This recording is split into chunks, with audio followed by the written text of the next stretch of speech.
Chama-se Neck Nomination e está de facto a assustar os jovens de todo o mundo. Trata-se de um jogo que está, diria eu, ser fatal nas redes sociais. Tito Moraes, seja muito bem-vindo. E é de facto um tema que me deixa estupidamente confusa. Perplexo, eu queria usar a palavra correta, mas estupidamente acho que é a palavra mais acertada para falar sobre este difícil arranjar Neck Nomination. adjetivos. Exatamente, é difícil encontrar palavras para perceber o que é que leva estes jovens a beberem, a nomearem amigos para terem que fazer algo idêntico apenas em 24 horas. É verdade. Há dois aspectos que serão interessantes referir. Tem aparecido sobretudo no Facebook uma coisa que chamam Social Beer Challenge, digamos, o desafio da cerveja social, onde basicamente jovens, a maior parte das vezes, bebem uma caneca de cerveja de penalti, portanto de um só trago, e desafiam depois amigos, normalmente 3 amigos, a fazerem a mesma coisa nas 24 horas seguintes. E essa, digamos, é a parte assim menos letal da questão. Não é algo de novo. Quem vive numa cidade como o Porto, Braga ou Aveiro, que tem universidades, sabe que na altura das queimas das fitas, por exemplo, será considerado mais normal. Exatamente. Portanto, esse é um tipo de desafio que ainda está mais ou menos dentro da normalidade. O problema começa a surgir em janeiro deste ano, sobretudo na Austrália e na Nova Zelândia, e depois em fevereiro a coisa estendeu-se para outros continentes, que é o Neck Nomination. E basicamente é um desafio semelhante, mas em que as pessoas são desafiadas a fazer algo mais arrojado. E então o mais arrojado começa em beber quantidades maiores de álcool, já não só a cerveja, mas começamos a ver com vodka, gin e coisas assim desse género. Depois as pessoas ainda querem levar esse arrojo, entre aspas, um bocadinho mais além, e já tivemos casos de pessoas que bebem líquido de baterias de automóveis, que bebem líquido anticongelante, começam a misturar toda uma série de coisas na bebida, que já de si, no caso do gin, por exemplo, uma das pessoas que morre, bebe 2 garrafas de gin. Por isso é que eu estava com tanta dificuldade em encontrar palavras para, de facto, descrever. Vamos ver uma reportagem para que os nossos telespectadores lá em casa percebam mesmo a dimensão deste jogo que está a matar os nossos jovens.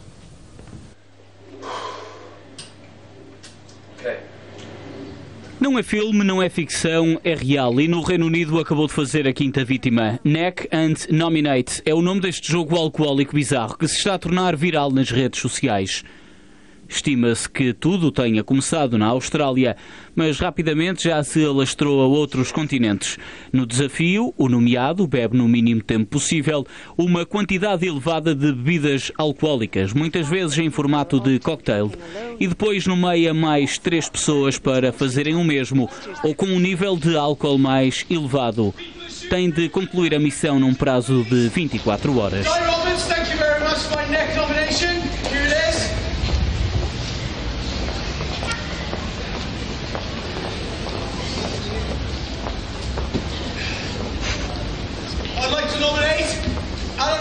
No Reino Unido, 5 jovens já morreram depois de terem feito o Neck and Nominate.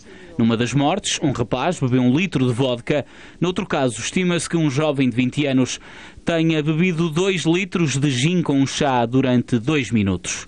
O fenómeno já chegou a Portugal e no Facebook já é possível ver alguns vídeos de jovens nacionais a fazerem o desafio e a lançá-lo a outros colegas. Os nomeados são Ricardo Neves, já foi? Portanto, são jovens, não são crianças. Sabem que beber faz mal, beber nesta quantidade e tão rápido faz mal. Muitos morreram, de certeza que já sabiam disso, e ainda assim fazem o jogo, participam dele e nomeiam novos amigos. O que é que se está a passar? Acho que é um bocado não ter a noção de que onde é que as coisas podem levar.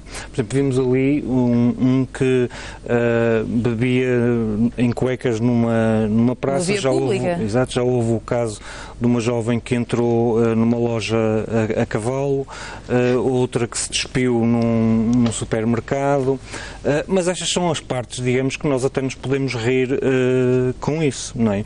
Agora, beber as quantidades de álcool que estamos a falar num espaço de tempo demasiado curto, que o organismo não tem capacidade para o regenerar.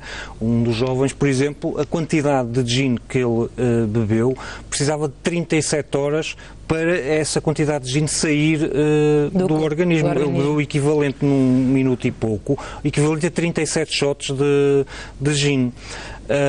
Portanto, estamos a falar, e então quando começamos a misturar com coisas que nem bebidas alcoólicas são, que nem bebidas são produtos para automóveis, baterias de automóveis, por exemplo. E quando, para além disso, um caso de uma das mortes, depois de ingerir esse álcool todo, se atira ao rio e acaba por morrer afogado, ou outros casos como fazem longboard contra o sentido dos automóveis a descer uma estrada movimentada. Portanto, as pessoas estão a acrescentar outros fatores de risco a isso tudo, que só pode resultar numa coisa, que é desastre.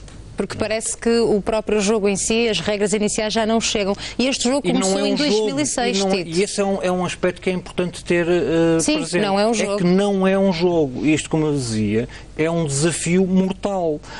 De tal forma que entidades, os casos de mortes aconteceram 2 na Irlanda, outros 2 ou 3 no Reino Unido.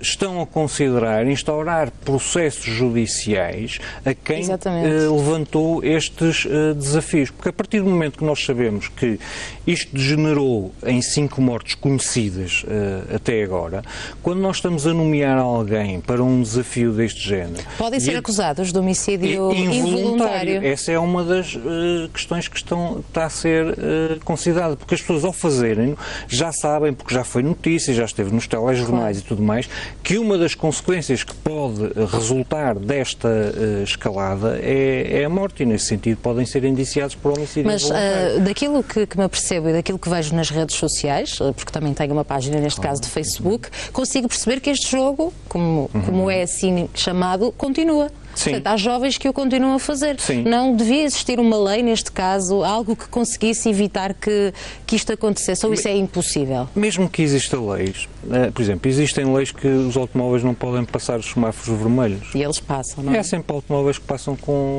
os semáforos vermelhos. Portanto, hoje por acaso falava com uma jornalista relativamente a esta questão, que tinha falado com alguns jovens que tinham feito coisas neste género, que eles sabiam quais eram as consequências, e diziam, pois, mas eu vou continuar a fazer na mesma, senti-me mal e tal, mas vou continuar a fazer na mesma. Portanto, muitas vezes há esforços por parte de entidades no sentido de alertar para este tipo de situações, mas reina às vezes também alguma inconsciência e algum descontrole e algum desafio, não é?